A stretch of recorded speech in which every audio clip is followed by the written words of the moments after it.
하나님의 소원이 있다면 뭘까? 하나님의 소원은 우리 인생들이 하나님을 향하여 나아가고 하나님이 주시는 은혜를 받는 것, 하나님의 소원입니다.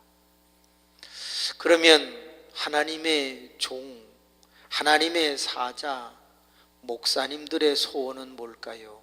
똑같습니다. 자기에게 맡겨진 양떼, 자기에게 맡겨진 영혼들이 하나님 앞에 나아가 은혜 받고 승리하는 것, 그게 목회자들의 소원입니다. 우리가 이 자리에 왔을 때 강사의 소원이 뭘까요? 또 한편의 설교를 들으러 오신 것 같지는 않아요. 또 한편의 설교에 자족하려고 온 것도 아닐 거예요. 저의 한 가지 소원이 있다면 오신 분들이 하나님 앞에 나와왔으니 은혜를 받고 정말 그 삶에 놀라운 변화가 일어나기를 바라는 것입니다. 나이가 많으시면 문제가 없나요? 가진 것이 많으면 답답한 일이 없나요? 잘생기고 스펙이 좋고 많은 자격증을 갖고 있고 지금도 내가 어느 곳인가 가서 큰일 할 수 있을 만큼 바쁜 인생이라고 그래서 우리는 하나님의 은혜가 필요 없나요? 죄송한데 이 단에 서 있는 목사 별로 아쉬운 거 없습니다. 집이든 차이든 돈이든 사람 관계이든 인맥이든 학벌이든 그 어떤 거에 대해서 평균치는 유지할 만합니다. 그런데 제가 왜 이 자리에 있을까? 저 하나님의 소원, 하나님이 내게 나와 나를 만나고 은혜 받으라고 하는 그 하나님의 소원, 저도 이루어 드리기 위해서 이 자리에 있습니다. 뿐만이 아니라 저는 목사로서 이 자리에 모여 계신 여러분들에게 어떻게 하면 하나님의 소원, 한 강사의 소원, 주께 나와서 은혜를 받고 적어도 내 인생 속에 획을 그을 수 있는 순간을 경험하시도록 도와드릴까, 그 한 가지의 소원 때문에 이 자리에 있습니다. 사랑하는 모든 목회자 또 교우 여러분, 우리에게 주어진 장소가 여기요, 우리에게 주어진 시간이 현재 30분, 1시간이라고 할 때 다시 돌아오지 않는 시간인 것은 아실 것이고, 기왕에 내가 여기 왔으니 하나님의 소원, 목사님의 소원, 강사의 소원을 이루어 가는 귀한 시간이 되기를 주님의 이름으로 축복합니다. 한 목사가 어떻게 하면 내게 맡겨진 양떼 교우들에게 은혜를 줄 수 있을까 고민을 하다가 설교에 목숨을 걸었답니다. 그래서 한 편의 설교를 준비하는데 40시간 이상을 투자를 했어요. 일주일이 168시간이니 자는 것 빼면 거의 2분의 1의 시간을 투자했다고 말할 수 있을 만큼 많은 시간을 들여 설교 한 편을 준비합니다. 그리고 주일날 기도하는 가운데 단에 섰는데 교인들이 다 지쳤는지 교회를 숙이고 있습니다. 얼굴이 어둡습니다. 수동적 자세를 갖고 마지못해서 드리는 것 같은 그 분위기. 그러나 목사님은 아랑곳하지 아니하고 오죽 힘들면 저럴까 생각을 하고 조용히 자신이 준비한 설교를 해 나갑니다. 내가 은혜를 받지 못하면 누구에게 은혜를 줄 수 있으랴? 이 설교는 성도를 위한 것이기도 하지만 나를 위한 것이기도 하다. 그런 마음으로 진실하게 설교를 해 나아갔는데 어느 곳에선가 아멘, 아멘 하면서 아주 작게 신음하듯이 아멘의 소리가 들려왔습니다. 목사님은 누군가가 고개는 숙였지만 듣고 있구나. 큰 위로를 받으시고 미소를 지으며 다음 주 설교를 준비합니다. 그 다음 주에 단에 섰는데 이게 웬일입니까? 몇 사람이 고개를 이렇게 들고 목사님을 쳐다보십니다. 기뻐진 목사님 말씀을 더 열심히 전합니다. 그 다음 주에 갔더니 상당히 많은 사람이 고개를 들고 아멘 아멘 하니까 얼마나 행복한지, 뭔가 뜻이 이루어지는 것 같은 그 기쁨. 3개월이 갑니다. 6개월이 갑니다. 1년이 갑니다. 전부 고개를 들고 아멘 아멘 하는데 너무너무 목사님이 보람을 느끼는 거예요. 하나님 감사합니다. 그 교회가 바깥에 소문이 나기 시작을 했는데 뭐라고 소문이 났나? 따라합시다. 저 교회 살아있대. 저 교회 살아있대. 교인들은 설교를 듣다가 고개를 들고 아멘 한 것밖에 없는데 교회는 살아있다고 소문이 났어요. 아니 어떻게 그런 일이 일어났을까? 아멘을 하고 나간 사람들의 표정이 달라지기 시작을 한 거예요. 아멘을 하고 나간 성도님들의 삶의 태도가 조금씩 달라지기 시작을 한 거예요. 아멘을 하고 나간 그 많은 성도님들의 삶의 태도, 인간관계에 변화가 있자 믿지 않는 이웃 사람들은 아유 저 교회는 살아있어, 저 교회는 살아있어, 사람들이 가기만 하면 조금씩 달라지는 것 같아. 그러면서 너도 나도 그 교회에 무슨 일이 일어나는지 구경을 하러 기웃기웃합니다. 웬일입니까? 아무런 마음도 없이 기대도 없이 그냥 호기심 가지고 와서 기웃거렸는데 말씀을 듣다가 눈물을 흘리고 감동을 받으면서 그 교회를 다녀야 되겠다고 결정을 합니다. 그러면서 2년이 지나고 3년이 지나면서 그 교회는 2배, 3배 부흥의 역사가 일어나게 됩니다. 다 본인이 다니시는 교회가 있으리라고 생각합니다. 놀랍게도 2019년도에는 부흥하고 흥왕하고 왕성하실 수 있기를 주님의 이름으로 축복합니다. 하나님, 내가 다니는 교회에도 아멘이 넘쳐나게 하시고, 내가 다니는 교회에 말씀도 넘쳐나게 하시고, 그로 인하여 사람들이 나가서 표정이 바뀌고 관계가 바뀌고 태도가 바뀌어서 사람들이 빛과 소금의 우리의 모습을 보고 우리 섬기는 교회에 모여들어 제2의 전성기를 경험하게 하옵소서. 이루어지기를 축복합니다. 야, 그렇게 부흥하고 세워지는 교회에도 이상하게 사단과 마귀의 역사였는지 IMF 한파가 밀어닥쳤습니다. 잘 나가던 건설업의 장로님은 부도가 나고 그저 괜찮은 중견 회사의 간부였던 분은 해고를 당하고 자영업을 하던 많은 집사님들은 적자를 면치 못하면서 모두가 신음하듯 표정이 어두워집니다. 그때 목사님은 생각을 합니다. 우리 교인들이 어려워져 가는구나. 어떻게 느낄 수 있을까?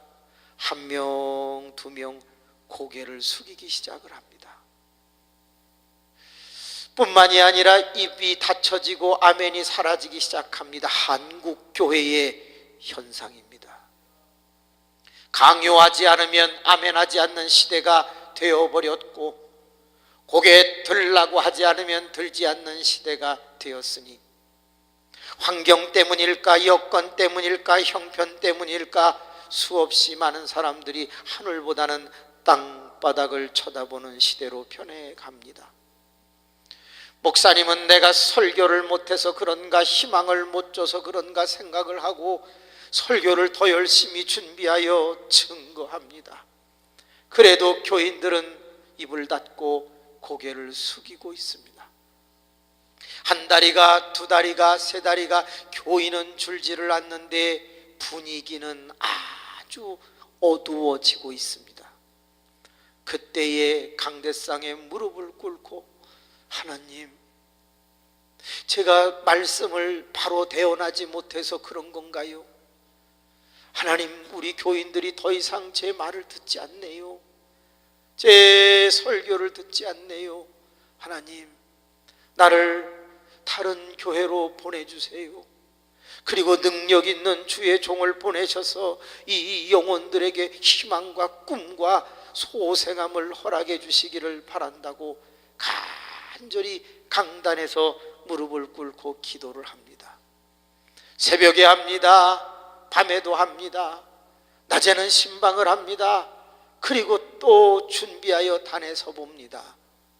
하나님, 다른 훌륭한 주의 종 준비된 자를 보내사 시대의 선지자를 세워 이 영혼들을 깨우게 하소서, 깨우게 하소서 기도를 하는 어느 날 십자가에서 소리가 들려옵니다.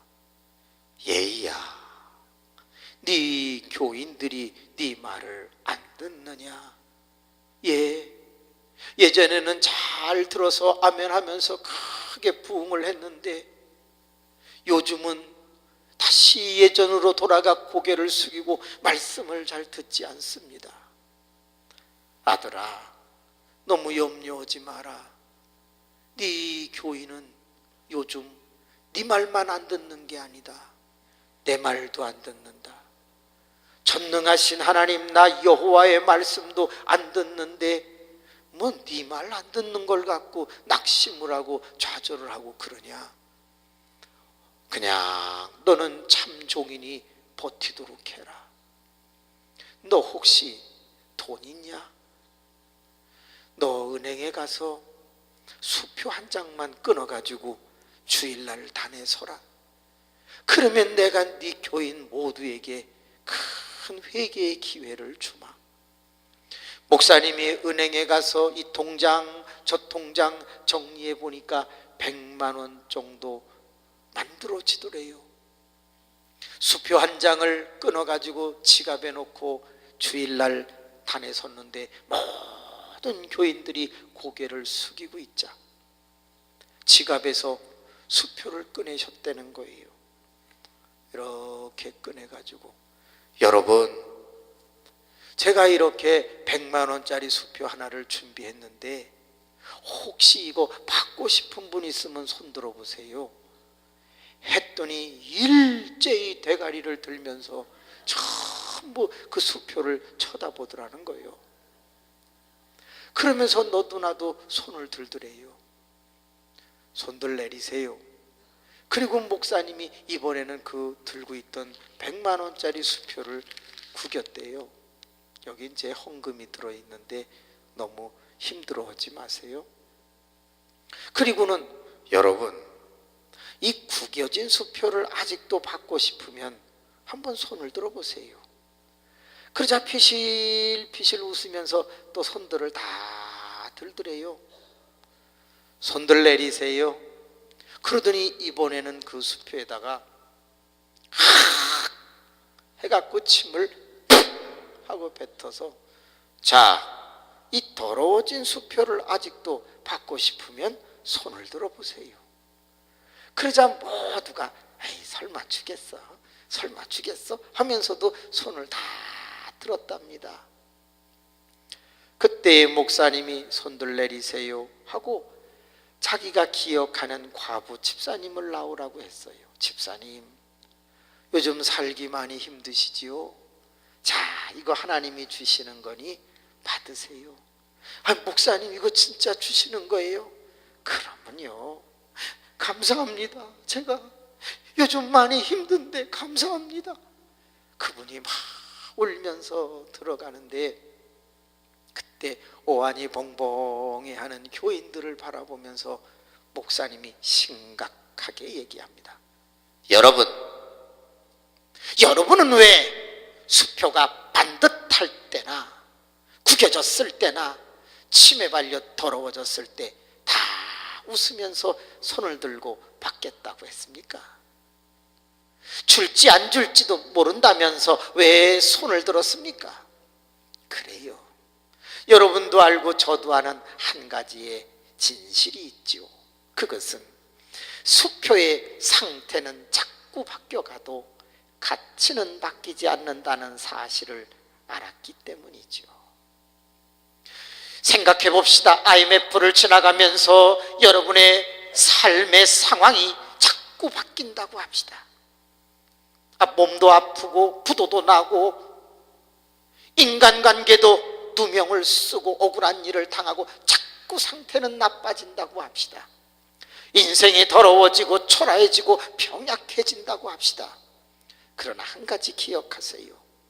여러분이 예수 그리스도를 믿을 때 영접하는 자, 곧 그 이름을 믿는 자들에게는 하나님의 자녀가 되는 권세를 주셔서 여러분이 하나님의 자녀가 되었다면 그 상태는 여러분 끊임없이 바뀔지 몰라도 여러분의 몸값의 존재의 가치는 하나도 바뀌지 않았어요.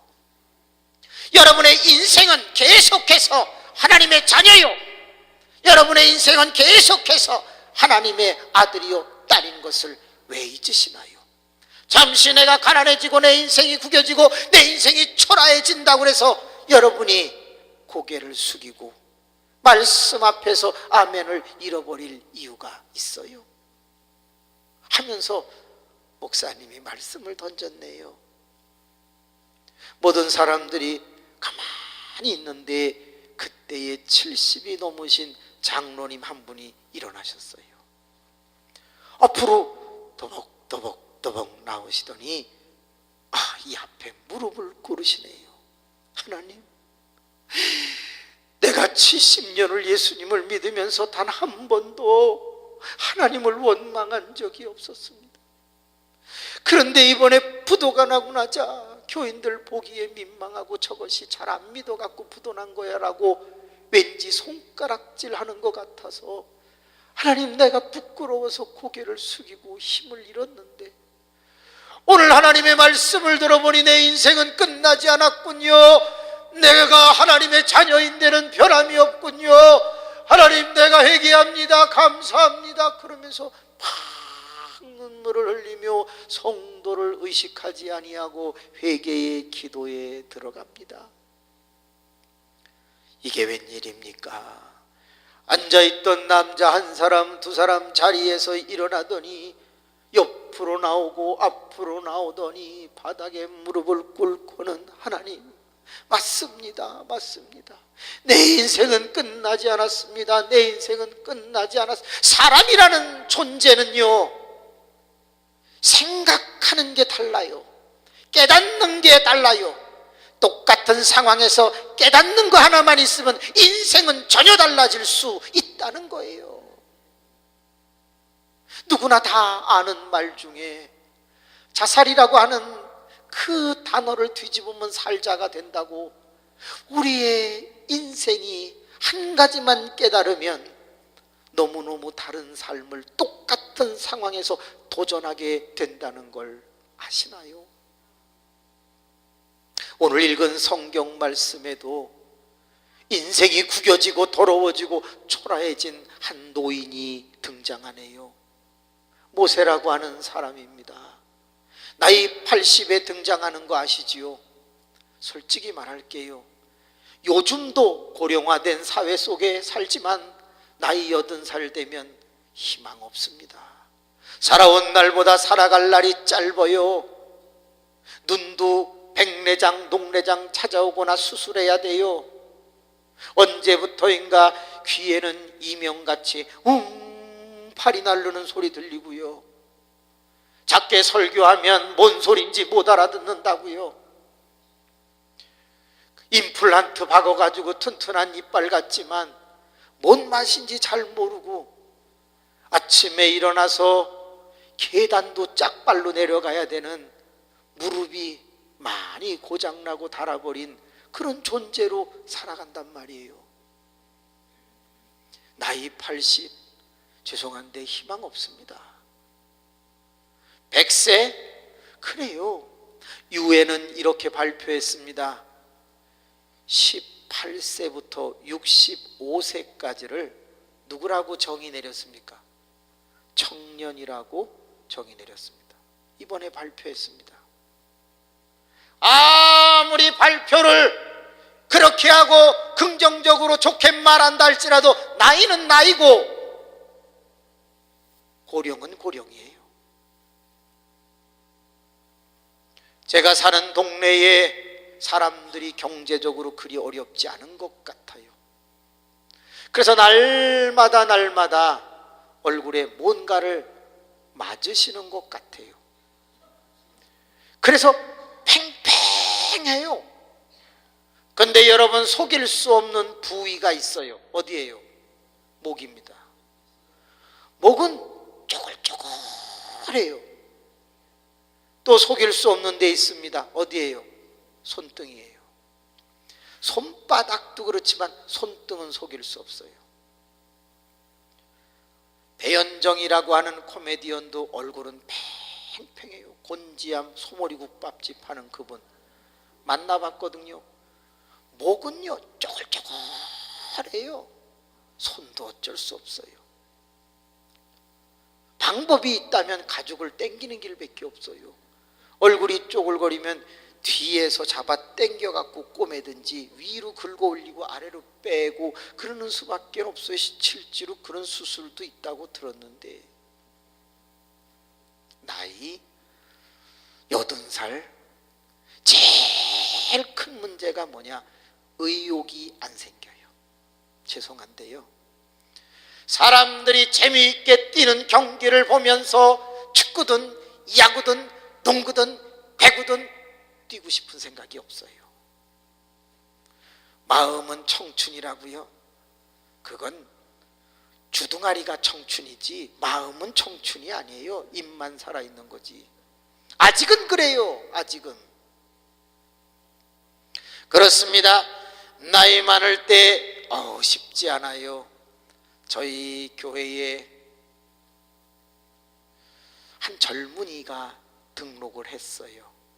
아주 열심히 예배를 드려서 저 사람 잘 양육하면 훌륭한 종이 되겠다 생각을 하고 한 3개월 동안 그 사람을 주로 쳐다보면서 설교를 했습니다. 아멘 하는 것 같기도 하고 웃기도 하고 반응이 좋았어요. 3개월이 지난 어느 날 저희 예배당이 1400석이었는데 이렇게 복도를 지나가면 양쪽에 소그룹실들이 많이 있는데 그 남전도 회의실에서 막 성경 이야기가 들려와요. 그래서 야, 기특하네, 성경 이야기를 하네. 그러고 들어봤더니 우리 교인 목소리가 아니고 그 온지 얼마 안 되는 그 사람이 얘기를 하는데 14만 4천 얘기를 하는 거예요. 요한계시록 7장, 요한계시록 14장에 나오는 이 14만 4천 얘기를 해요. 요한계시록은 아주 이단들의 전유물일 경우가 많잖아요. 이 사람 어디서 온 것 같아요? 구천지에서 온 것 같아요. 그래서 제가 문을 확 열고 당신 이단 아니야? 이렇게 말을 하려다가 또 너무 매너 없는 것 같아서 주일날 갈라디아서의 말씀을 준비했어요. 예수 복음 외에 내가 너희에게 전해준 복음 외에 다른 복음을 전하는 자는 저주가 있을지어다. 그 본문을 가지고 열심히 설교를 하다가 결정적인 순간에 그 사람을 탁 쳐다봤어요. 이 자리에 이단에서 온 사람이 하나 있는데 우리 교인 중에 한 명이라도 접근하여 실족시키면 내가 죽여버릴 거야. 그러면서 딱 째려봤어요. 그랬더니 그 사람이 무서웠는지 고개를 이렇게 숙이더라고요. 그리고 그 다음 주일부터 안 나와요. 할렐루야. 왜 안 나오겠어요? 그렇죠. 죽을까 봐 안 나오겠죠. 그 사람이 앉아있던 자리에 청소하던 우리 조 집사님이 얼른 종이 몇 장을 주워 가지고 왔어요. 목사님, 이거 누가 떨어뜨리고 간 것 같은데 버려도 될까요? 뭔데요? 하고서 탁 펴보니까 어머나, 기존 교회 가서 절대 추수해 오지 말아야 할 대상들, 이렇게 써 있어요. 이단이 기존 교회 가서 산 옮기기를 해서 통째로 교회를 다 삼켜 먹어버리는 경우도 있는데, 혹시 그게 불가능할 때 그 교인 한 사람 두 사람을 추수해 가지고 올 때 데리고 오지 말아야 할 리스트가 쫙 나와 있어요. 첫째, 신학을 공부한 사람들은 데려오지 마라. 비유론이 안 통해요. 신학을 배운 사람한테는 그 비유는 그렇게 풀으면 안 된다. 예. 알레고리칼한 그 해석들이 좋게 말하면 영해지만 나쁘게 말하면 그들은 자기식대로 이단화시켜서 설명을 한단 말이에요. 근데 그거를 신학을 제대로 공부한 사람들은 다 틀린 걸 알아요. 신학 공부한 사람 데려오지 마라. 두 번째, 제가 그거 읽고 엄청 웃었어요. 따라합시다. 60세 이상 데려오지 마라. 여러분, 나이 많으면요 이단도 싫어해요. 혹시 옆에 있는 분, 아는 분이든 모르는 분이든 한 번만 쳐다봐 봐요. 그리고 서로 인사합시다. 나이 많으면 이단도 싫어합니다. 한번 인사 한번 해보세요. 시세가 없어요. 죄송한데요. 그러면 여러분, 나이 많은 사람이 사람 대접 받으려면 뭐라도 있어야 돼요. 돈이요? 하나님, 강남 금식 기도원에 오신 분이 돈이라고 합니다. 저는 예수님이라고 그럴 줄 알았더니 앞에 있는 분이 돈이라고 합니다. 근데 솔직히 말하면요, 연세 많으신데 돈이 맞아요. 돈마저 없으면 사람 대접받기 어려워요. 조선일보 만물상 밑에 몇 년 전에 나온 기사 아시죠? 유복한 부부가 있었다. 아들이 셋 있었다. 자부 3명을 얻었다. 손주들이 태어났다. 그들은 주말마다 아버지 어머니 집에 모여서 바베큐 파티를 하며 행복하게 살아갔다. 그러던 어느 날 아버지가 정기 검진을 받았는데 3개월밖에 못 산다는 통보를 받게 된다. 고칠 수 없는 시한부 인생이라는 걸 알게 된 아버지는 전 재산을 정리한다. 그리고 통장 3개로 만들어 토요일날 주말에 밥을 다 먹은 후에 아들아, 예 아버지, 사실은 내가 얼마 있다가 세상을 떠나는데 내 가지고 있는 이 재산이 다 뭔 필요가 있겠냐, 이건 네 몫이다 하면서 통장을 꺼내서 주었습니다. 아버지, 안 돌아가십니다. 아버지, 저희가 어떻게든지 살려드릴 겁니다. 그러면서 통장은 얼른 집어넣더라는 거죠. 둘째에게 이것은 네 몫이다. 내가 혹 없더라도 어머니 잘 모셔야 된다. 아버지, 제가 누군데요? 아버님은 그도 집어넣더랍니다. 셋째도 받았습니다. 그래, 내가 자식들을 잘 키웠지. 셋째 며느리는 아버님, 왜 그런 말씀을 하세요? 그러면서 남편에게 준 통장을 탁 채더니 자기 백에다 넣으면서 아버님, 그런 일은 없어요. 우리 기도하잖아요. 그러더라는 거예요. 그래, 고맙다. 이 아버지와 어머니는 잠에 들면서 여보, 우리 애들이 참 바르게 큰 것 같아. 그러게요. 당신이 좀 더 치료받아 봅시다. 그럽시다. 다음 주일날 지나고 병원에 가서 자세히 검사를 하고 약을 받으려고 하는데 오진으로 나왔어요. 다 줬는데 오진으로 나왔어. 찝찝한 것 같으면서도 스스로 자위하기를 착한 자식한테 줬는데 뭐 웬일입니까? 토요일이 됐는데 첫째가 오지를 않습니다. 아버님, 제가 이번에 출장 와서요, 이번 주에 못 갈 것 같습니다. 그러냐? 그래, 일 잘 마치고 와라. 아버님, 둘째냐? 아내가 지금 많이 아파요. 막 싸요. 그래? 그럼 네가 막아주도록 해라. 셋째가 전화가 왔어요. 아버님, 오늘 애들 유치원 재롱장치해서 못 와요. 꿈꾸 났는데 마음이 허한 거예요. 과연 존재 때문에 찾아오는 것일까?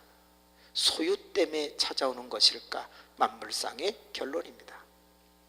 아버지라는 존재 때문에 찾아오는 것일까? 아니면 아버지의 소유 때문에 찾아오는 것일까? 이게 오늘의 시대입니다. 내가 전능하신 하나님의 전해오는 이유가 하나님 아버지와 나의 관계, 그 존재 때문에 오는 것인가? 아니면 하나님의 능력으로 내 상황과 여건을 바꾸기 위한 조건, 소유 때문에 나는 찾아와 부르짖는 것일까? 성숙이라고 하는 것은 무엇인가? 그것은 소유에서 존재로 변해가는 것은 아닐까? 나이 많으면 돈 있어야 된다고요. 한 번은 제가 교인들에게 그런 설교를 해요. 여러분, 어떤 일이 있어도 자식에게 돈을 주지 마세요. 돈을 갖고 계셔야 마지막 순간까지 대접받아요. 그랬더니 어떤 분이 아멘! 딱 그래. 성경에 나오지도 않는 얘기를 아멘을 그렇게 크게 하시더라고요. 느끼는 거예요. 세상을 깨닫는 거예요. 그런데 말입니다, 오늘 이 자리에서 우리는 그 이상의 희소식을 듣고 깨달아 보려고 합니다. 모세라고 하는 사람이 나이 80인데 공교롭게도 그는 돈이 없었습니다. 어떻게 할 수 있나요? 나이 80에 쉬지도 못하고 양을 쳤다는데 그 양의 소유권이 장인 이드로에게 있어 이드로의 양을 쳤다. 성경은 그렇게 기록을 하네요. 결국 대릴사회로 살아가고 있는 거예요. 처갓댁에 얹혀 사는 사람이 모세라는 사람이에요. 이 사람이 거기 얹혀서 살고 있는데 따라합시다. 모세의 인생은 끝나지 않았다. 모세라고 하는 사람에게 꺼지지 않는 한 가지의 생명력이 있었는데 그것은 야훼이즘, 여호와 신앙을 갖고 있었어요.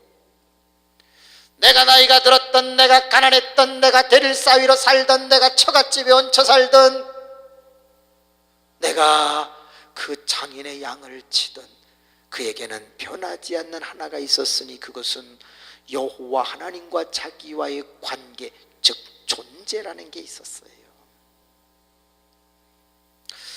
그가 놀랍게도 그 꺼지지 않는 신앙이라고 하는 불 때문에 1시간 만에 기적을 경험하는데 어떤 기적을 경험하는가? 위대한 만남을 경험하게 돼요. 위대한 만남, 하나님을 만났다는 거죠. 여러분, 만남이라는 게 얼마나 중요한지 아세요? 여자는 누구 한 사람 잘 만나면 인생이 바뀐다고 그러죠. 남자나 남편 한 사람 잘 만나면 인생이 바뀐다는 거예요. 교회마다 같은 성을 가지신 분들이 많이 있죠. 저희 교회는 이름이 같은 분도 여러 명 있어서 A, B, C 막 이렇게 계속 나가요. 김 누구누구 A, 김 누구누구 B. 직분이라도 다르면 좋은데 또 직분도 같단 말이에요. 그래요. 성이 같은 집사님들이 계셨는데 연세도 비슷해요. 근데 이쪽에 있는 A라고 하는 집사님은 키가 커요. 한 170 정도의 아주 인상도 좋고 S대를 나와서 머리도 좋고 공부도 잘했고, 그리고 또 체력도 아주 똥배 안 나오고 괜찮고 날씬해요. 그 보기에 참 사람이 퀄리티가 있어 보여요. 근데 남편을 거지 같은 걸 만나가지고 아주 지하에서 생고생을 하면서 살아간단 말이에요. 믿음이 없는 것도 아닌데 남편 하나 잘 못 만나서 고생하는 걸 보니까 사람들이 볼 때마다 말은 못하고 아유 안 됐어 안 됐어 이런단 말이에요. 근데 또 한쪽에 있는 같은 이름을 가지고 같은 성을 가진 그 사람은 짧아요. 짧어. 더 심각한 건 뭐냐? 퍼졌어요.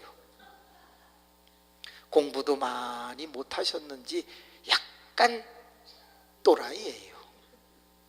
근데 이상한 건 남편을 잘 만나서 30억짜리 아파트에 살아요. 강남에 58평 정도 되는 아파트에 산단 말이에요. 제가 볼 때는 뭔가 잘못됐어요. 이쪽 여자가 이쪽으로 갔어야 되고 이쪽 여자가 이쪽으로 갔어야 되는데 어떻게 이렇게 바뀌는 역사가 일어났는지 이해가 가지를 않는다 그 말이에요. 그래서 어느 날 왜 이런 놀라운 일이 일어났을까 하고 짧고 퍼지고 또라이인 집사님을 열심히 관찰을 해보니까 은사가 하나 있어요. 남이 갖지 못한 은사가 하나 있는데 그 은사가 뭐냐? 한번 따라해 볼래요? 꼬리를 잘 친다. 그저 남편만 보면 여보 안녕하세요 여보 꼬리를 잘 쳐. 그러니까 남자가 헤벨레 갖고서 그분을 만난 거예요. 여러분 사람 하나를 잘 만나도 인생이 이렇게 바뀌는데 사람을 창조하신 하나님을 모세가 만났을 때는 얼마나 잘 됐겠느냐 그 말이에요. 혹시 60세 이상 되시는 분 손 들어보세요. 대부분입니다. 60세 이상 손 들어보세요. 오늘 이분들에게 놀라운 시간이 될 줄로 저는 기대합니다. 80세 이상인 분 손 들어보세요. 이분에게는 대박이 터집니다. 오늘 모세가 80이었기 때문에 어마어마한 일이 일어날 줄로 믿습니다. 오늘 말씀은 3시까지 이어집니다. 같은 편을 시리즈로 계속하겠다 그 말이에요. 정해진 시간이 있기 때문에 제가 딱 전반부하고 그리고 3시에 후반부하고 7시까지 있으라고 그러면 나쁜 놈이니까 그때는 메뉴를 바꾸도록 그렇게 하겠습니다. 모세라고 하는 사람이 하나님을 만났다. 소유도 없었다. 나이도 많았다. 그런데 그의 인생이 얼마나 달라졌는지 보여드릴게요. 1시간 만에 바뀌었는데 올라갈 때는 양을 쳤는데 내려갈 때는 사람을 이끌었다는 걸 혹시 아시나요? 올라갈 때는 이드로의 양을 쳤는데 내려올 때는 하나님을 만난 후여서 200만 명 이상 되는 사람을 이끌어가는 영도자가 되었다는 걸 혹시 아시나요? 1시간 만에 이런 기적이 가능할까? 가능합니다. 제 인생을 돌아봐도 가능하고 제 주변에 믿음을 가진 사람들의 인생을 돌아봐도 가능합니다. 하나님을 만나면 달라집니다. 못 만나서 문제지 하나님을 만나면 달라집니다. 그래서 하나님의 소원은 너희가 내게 나와 나를 만나는 것이며 내가 나를 만나 은혜를 입는 것이라고 성경은 말하고 있어요. 성경에 등장한 믿음의 영웅들의 이름을 다 한번 정리해가지고 공통점이 뭔가 보세요. 다 뭐예요? 하나님을 만났다는 거예요. 아담은 안 만났나? 에노스는 안 만났나? 에녹은 안 만났나? 노아는 안 만났나? 다 하나님을 만났어요. 아브라함은 안 만났나? 이삭은, 야곱은, 요셉은, 유다는, 모세는, 여호수아는, 사사들은 다 온니엘, 에훗, 뭐 다 삼갈, 드보라, 입다, 입산, 압도 전부 하나님을 만난 사람들이었다 이거죠.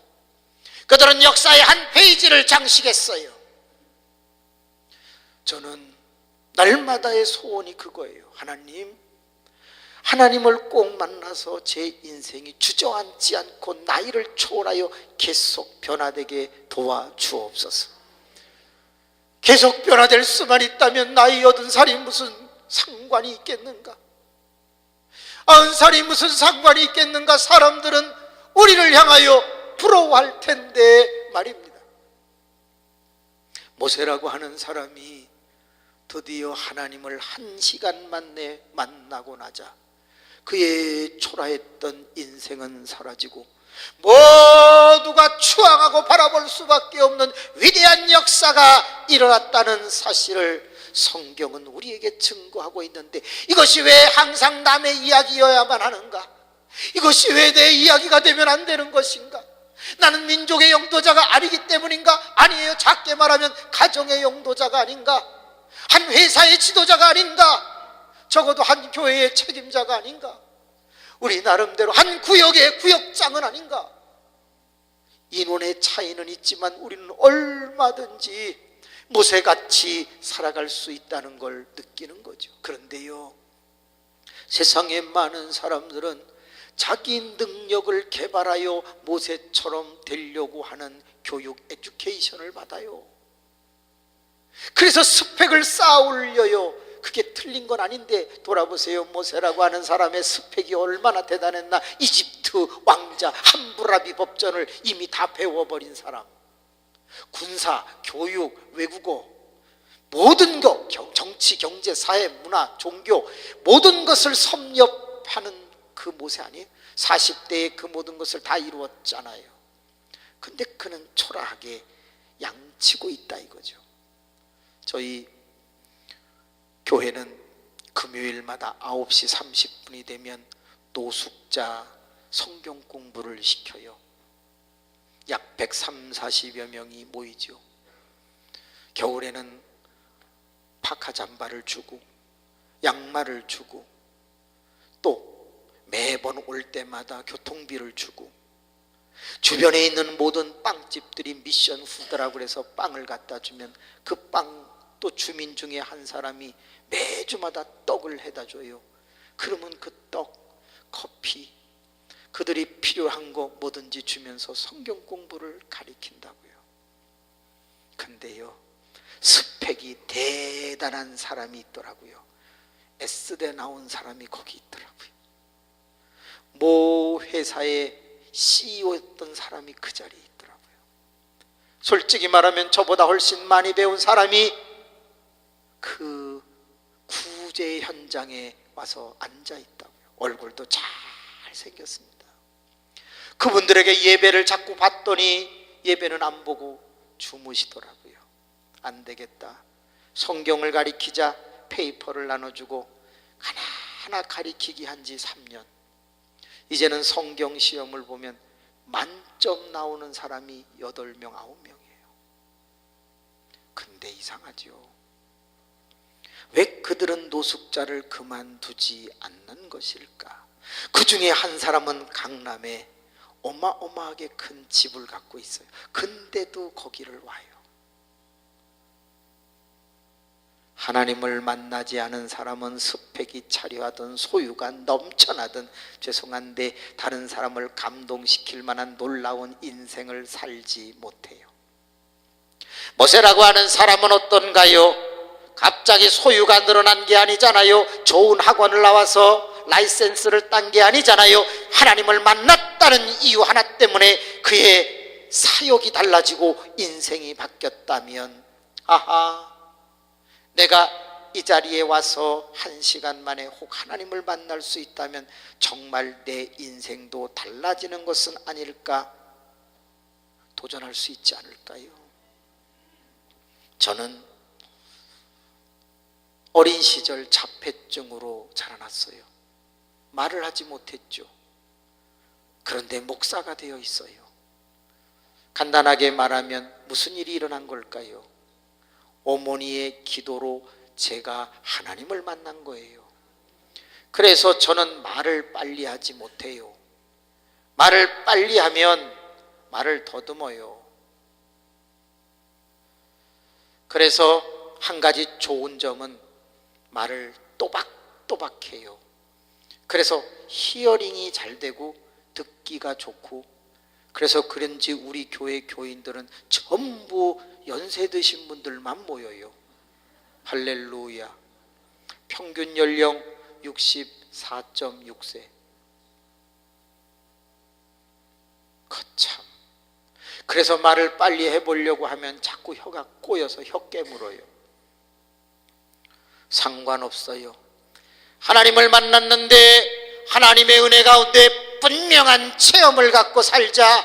소유는 달라진 것이 없는데 많은 사람들이 따라오고 양육받고 함께 한국 교회를 깨우고 후진들을 양성하는 일에 동참하며 같이 나아가게 되더라는 거지요. 매달마다 2,400교회의 목회자들을 케어하고 있는 일은 쉬운 일이 아니잖아요. 2,400명의 목회자들에게 매일같이 데이터를 주고 세미나 자료를 주고 교회를 세울 수 있는 모든 것들을 공급하는 것은 자폐증을 앓은 한 초라한 인생에게 있어서는 기적 같은 일이 아닌가. 모세라고 하는 사람, 아무도 거들떠보지 않는 그 인생 가운데 하나님을 만나는 순간에 수백만 명을 이끌 수 있는 영도자로의 탈바꿈, 이건 해볼 만한 것이 아닌가. 저도 학생 때부터 여기 많이 왔어요. 학생 때는 저 옆에 한월산도 수련회 많이 왔어요. 여기도 많이 왔다고요. 그때 맨바닥에 앉아서 말을 잘 못하니까 전도사님이 제 등허리를 두드려 주면서 얘가 잘 돼야 되는데 잘 돼야 되는데, 그런 시절이 있었다. 40몇 년이 지나서 이 자리에 서서 처음으로 신앙을 고백한다는 것은 엄청난 축복이 아닌가. 이유는 딱 하나예요. 그래요, 13개의 대학을 다녔죠. 박사학위를 5개를 했죠. 나름대로 스펙을 쌓았죠. 그런데 그 모든 것이 제 인생을 바꾸지 않았어요. 제 인생을 바꾼 것은 하나님을 만나는 것이었어요.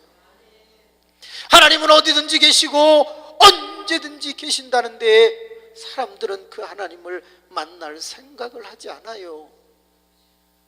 왜? 이유는 간단해요. 눈에 보이지 않기 때문이에요. 불가시적 존재이기 때문에 그런 거죠. 그리고 하나님이 구체적으로 내게 찾아와 주시면 좋겠는데 그런 것도 아니고, 그러니 눈에 보이는 어떤 도울 만한 인맥을 찾아가는 게 빠르다고 생각하는 거죠. 그것이 틀린 것은 아니지만 그렇게 찾아가서 누구를 만난다 할지라도 그 효력은 기억하세요. 50년을 가지 않아요.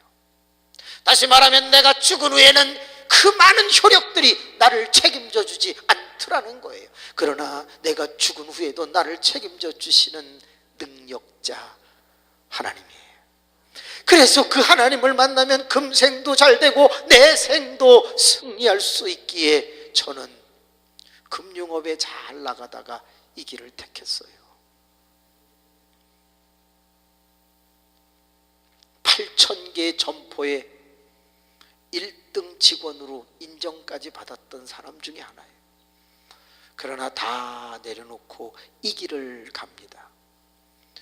제가 만약 그 길을 갔다면 저는 엄청난 부자가 되어 있을 거예요. 근데 지금 부자는 아니고 가난한데, 그런데 너무 많은 사람들과 함께 큰 일을 계획하고 추진하고 있다는 것이죠. 이건 너무나도 소중한 일이 아닌가. 전 잘 모르겠지만 분명 도회지를 떠나서 이 기도원까지 올라오셨다면 그게 습관이든 아니면 어떤 막다른 골목에 서이 절규이든 저는 몇 분이라도 제가 만난 하나님, 자주 만나는 그 하나님을 또 이 자리에 계신 분들도 만나서 인생의 놀라운 변화와 역사를 맛보게 되기를 소망할 뿐이에요. 그렇다면 어떻게 모세가 하나님을 만날 수 있었을까?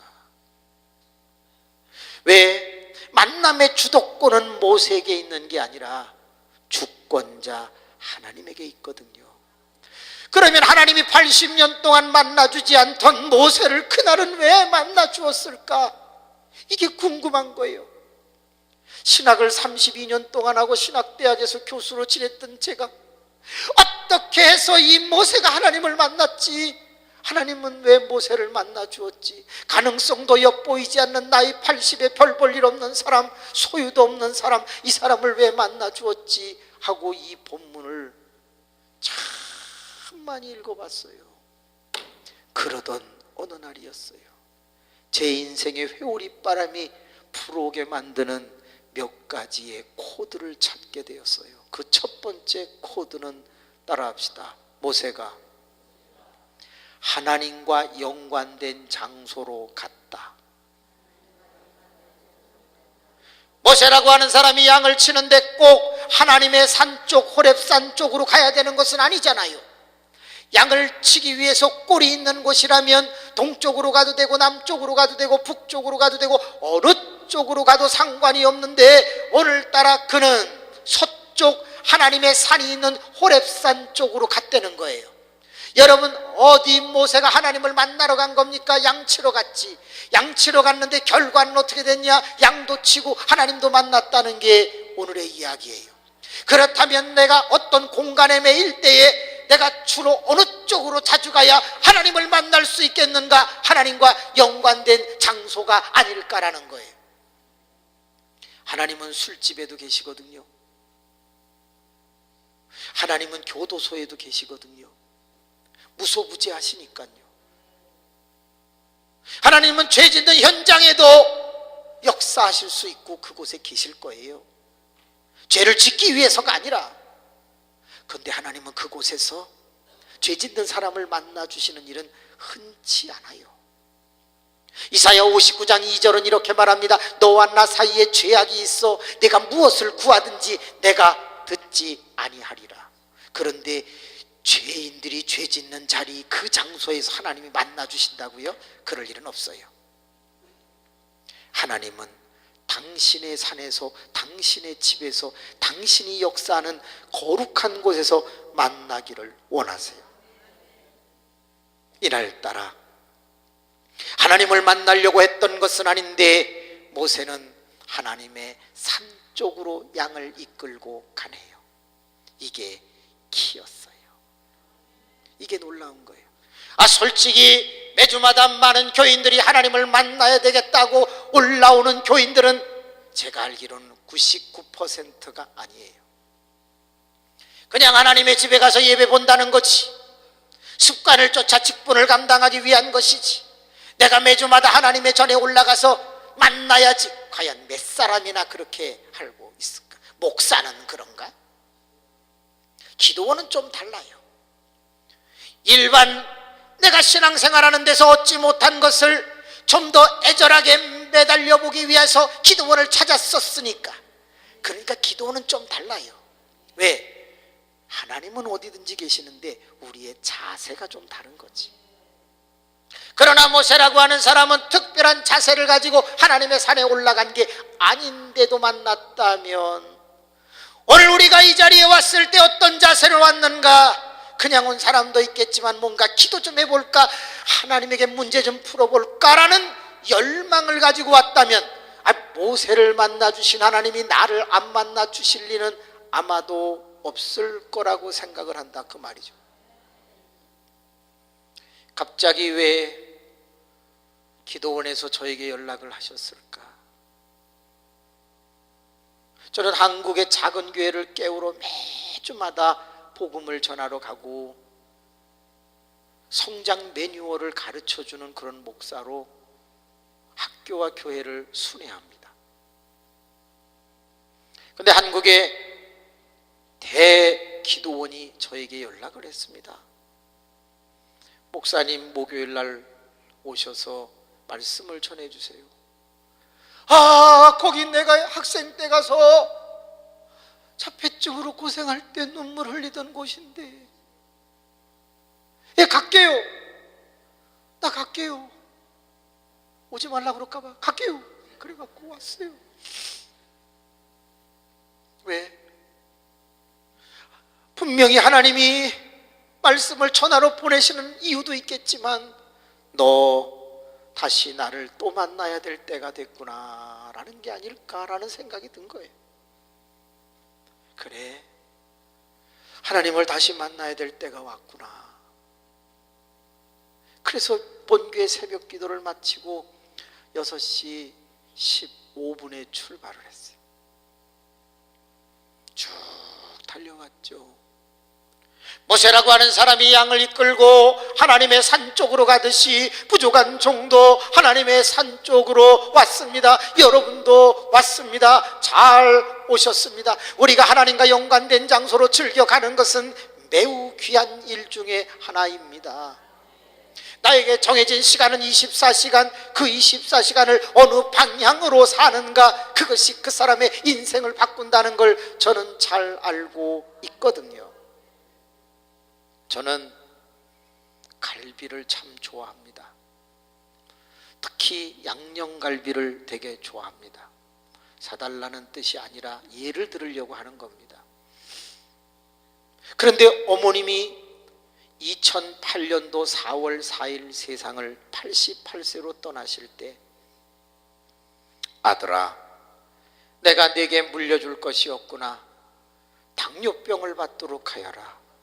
그래서 어머님은 저에게 당뇨병을 유전시켜 주셨습니다. 그래서 그때부터는 양념갈비를 먹으면 당이 확 올라갑니다. 그러니 먹고 싶은데 값도 비싸고 몸에도 안 좋으니까 잘 못 먹습니다. 공교롭게도 목회를 하는 곳에서 사택으로 이렇게 가다 보면 꼭 지나가야 되는 집이 하나 있는데, 한우 전문 갈비집 앞을 지나가야 합니다. 거기 가면 환풍기가 다 어느 쪽으로 되어 있습니까? 제가 걸어가는 길 쪽으로 다 환풍기가 쫙 설치되어 있는데, 퇴근할 때쯤 되면요, 후 하면서 막 고기 굽는 연기가 길로 쏟아져 나옵니다. 갈비집 아저씨들은 회개해야 합니다. 환풍기를 돌려놔야지 왜 그 바깥으로 해놓냐 이 말이야. 그 앞을 이렇게 지나가는데, 주님, 몸에도 안 좋고 값도 비싸고 좋아하지만 그냥 갑니다. 그저 냄새나 실컷 맡으면서 갈게요.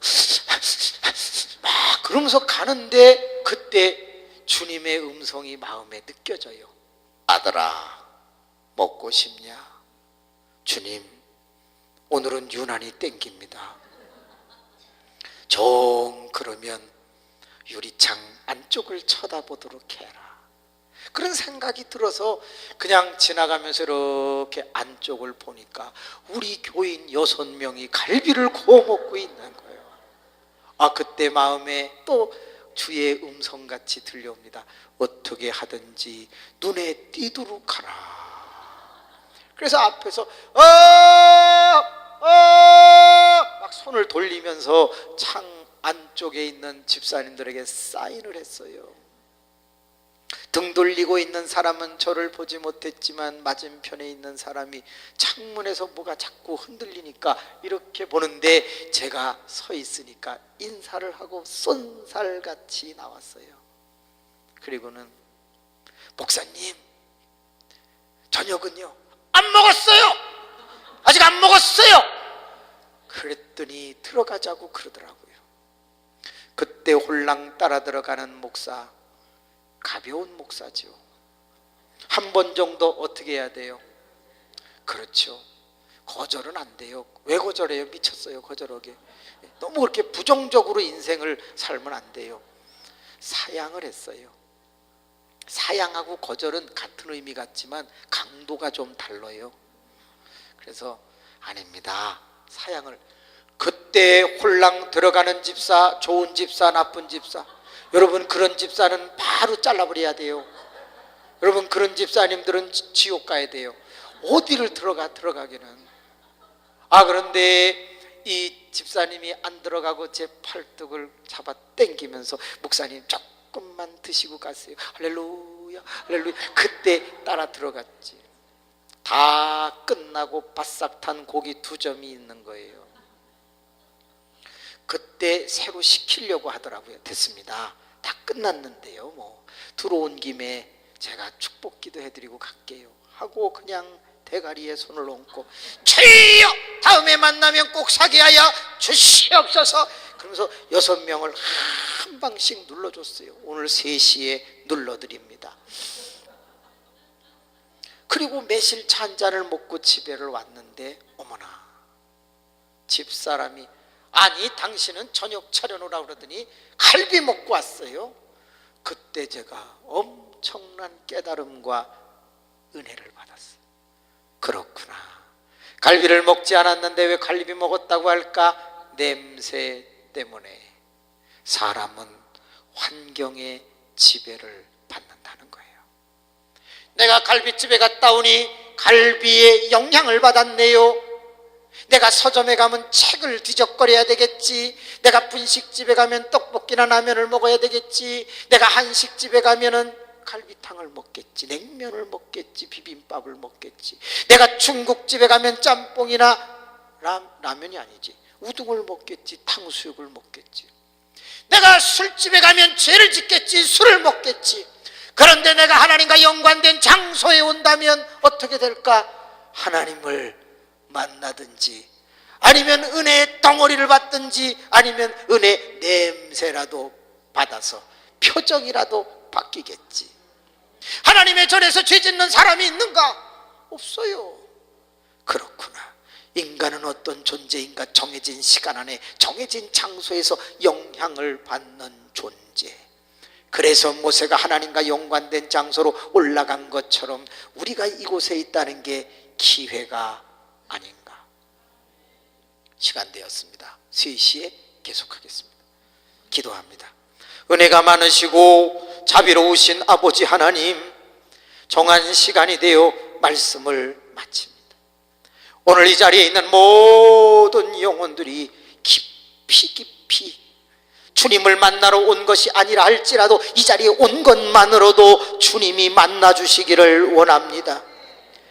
그리고 모세가 한 번도 내가 어떤 사람이 되게 해달라고 말하기도 전에 주님이 네가 이제부터 내 백성을 이끌어 갈 것이다 라고 아주 갈 방향까지 다 가르쳐 주셨으니, 오늘 11시에 이 기도원에 올라와서 하나님 앞에 매달리고 구국기도를 하며 성전 십자가교회 건축을 위하여 애절하게 부르짖는 모든 영혼들의 그 응답이 신속하게 이루어질 수 있도록 역사하여 주시옵소서.